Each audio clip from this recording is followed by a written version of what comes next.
Друзья, приветствую вас. Это дневной обзор, ответы на вопросы подписчиков, которые приходят регулярно по нескольким акциям. Давайте рассмотрим те акции, которые волнуют и куда в ближайшее время по ним, вероятно, разовьется движение. Давайте начнем с Мосбиржи. Вот у нее здесь интересная очень ситуация вырисовывается. Это дневной таймфрейм. Здесь наметилось уже движение наверх на 175, но ситуация на рынке весьма волатильная, и в том случае, если движение пойдет вниз и будет пробитие 165,5-164,5 вот этого диапазона, то рост, который вот в этом месте зародился, он сойдет на нет, и Мосбиржа покатится. Первая цель движения будет 158. Так, далее ВТБ. Здесь интересная очень ситуация возникла, потому что уровень у него 37 586, вот здесь вот он проходит, его вчера все-таки прокололи. Но сегодня с этого значения пошел резкий рост, и цель этого роста находится в районе 38 474. Вот сюда, вот в этот диапазон между уровнем 38 838 и этим значением. Соответственно, вот это движение, оно вполне может произойти в том случае, если на рынке не начнется мощнейший расколбас и не будет откатного движения с целью пробития 37 357. Вот этого значения, потому что если оно пробивается, то дальше он уже уходит искать поддержку в районе 36 547, вот сюда вот.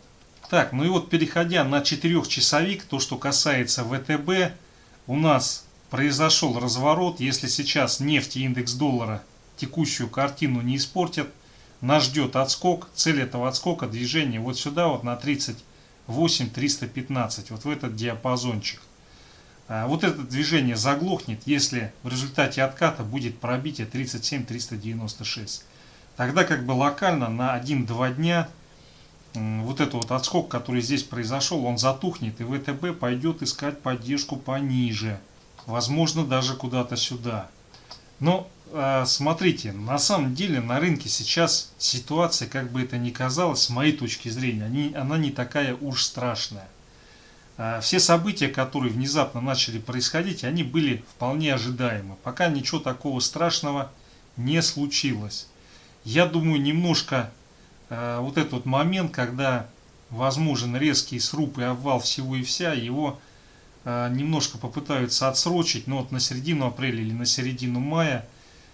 И на текущий момент, я думаю, ресурсы есть для того, чтобы это ЧП проскочить, то есть залить деньгами.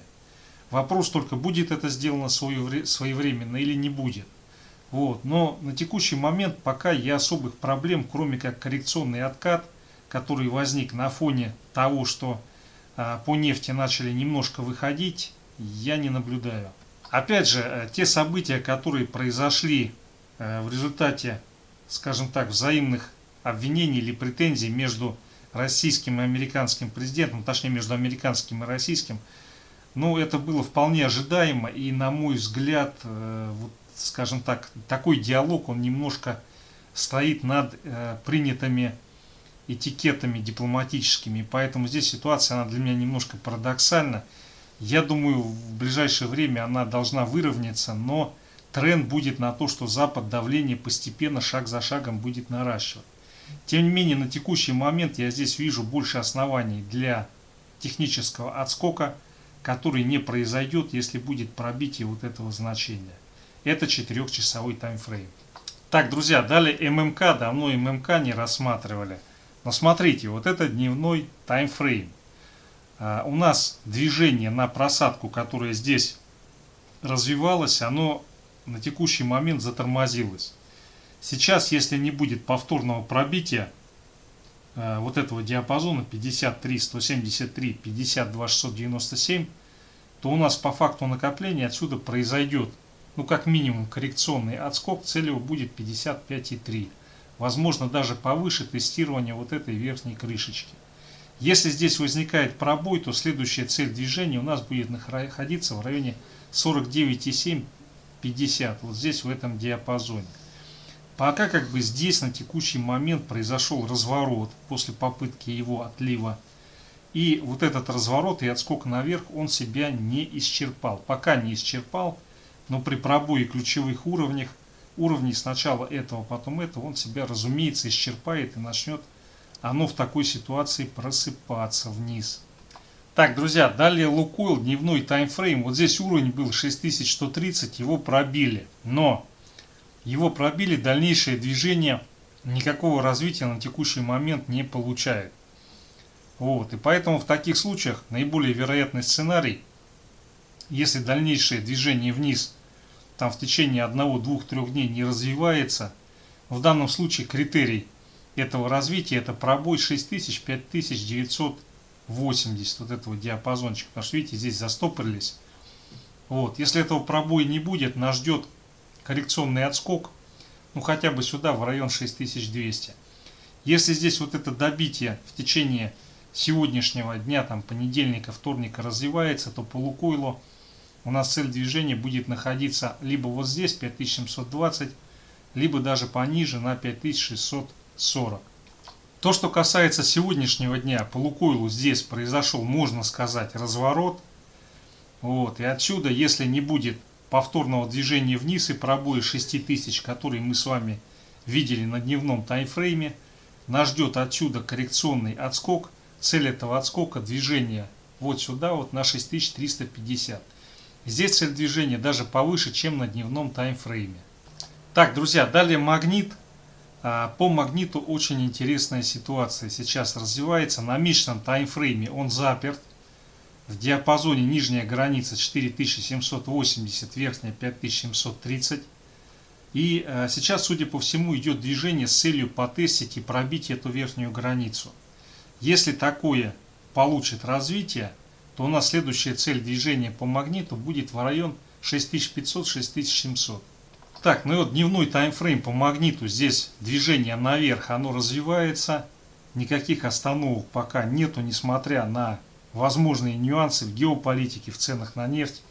Ну и переходя на 4-часовик, здесь у нас была попытка коррекционного разворота и движение в район 5150. Но сейчас это коррекционное движение захлебнулось. И здесь, судя по всему, развивается отскок. Цель этого отскока 5730. Но на сегодня пока я не вижу драйверов для того, чтобы такое движение развилось. Здесь более вероятно сегодня будет проторговочка в диапазоне 5490 и нижняя граница 5330. Вот наиболее вероятно здесь он будет сегодня ходить. Если все-таки вот этот уровень будет пробит на объеме или пойдет проторговка над ним, то следующее движение будет в район 5730. Вот. Но для сегодняшнего дня это слишком круто, это нужен либо очень большой какой-то заход, либо какой-то крупный игрок, который набирает позицию и который проявляет очень большой интерес и постепенно скупает. Вот. Я думаю, все-таки на сегодня хватит проторговочка, а события будут развиваться в понедельник или даже, наверное, во вторник на следующей неделе. Так, друзья, ну дальше вопрос был по HeadHunter, по ADR. Смотрите, вот 4-часовик сразу ставлю. Здесь, ну, в целом движение, оно идет на самом деле в консолидационном диапазоне 5400-2750. Сейчас вот здесь происходила попытка разворота. Но если движение наверх продолжается, мы пробиваем 2720, то весьма вероятно будет попытка закрепиться вот над этим сильным уровнем 2755. Если вот это движение сейчас не происходит, то вот эта вот вся формация, она указывает на то, что необходимо хотя бы на какой-то коротенький промежуток времени скорректироваться и сходить в район 2450, вот куда-то вот сюда. На самом деле сейчас идет испытание, то есть вот это у нас консолидация или это уже набор произошел и идет попытка разворота пружины и движения наверх. Я думаю, все-таки более вероятно здесь какой-то отбой и либо коротенький задерг на 2450, либо дальнейшее движение в рамках этого консолидационного контура. Так, друзья, далее Татнефть. Что по Татнефти здесь интересно? Есть уровень, который 606. Вот мы пока находимся ниже этого уровня, это недельный таймфрейм. Если закрытие будет ниже этого уровня, это не очень хорошо. Это вполне может означать, что вот это все движение, оно завершилось, и отсюда разовьется, ну, как минимум, коррекционный откат на 5000, прошу прощения, на 517, вот сюда вот.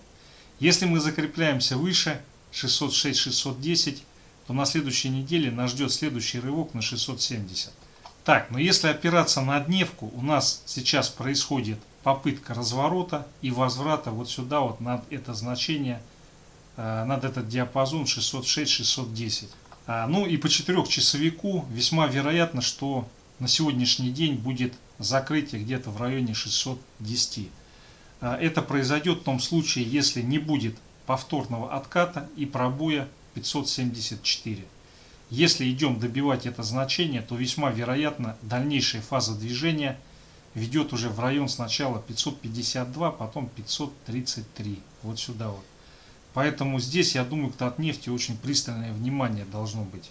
Так, друзья, ну, в общем-то, это все такие акции, по которым были вопросы. То, что ключевое, основное, Сбер, ГМК, Газпром, их, в общем-то, в течение дневных, там, вечерних обзоров я постараюсь рассматривать. А вот эти вопросы, они уже накопились и, наверное, у кого-то очень наболели. Все, спасибо за внимание. Если вам понравилось, подписывайтесь на мой YouTube канал, мой Telegram канал. Успеха, удачных торгов, до свидания.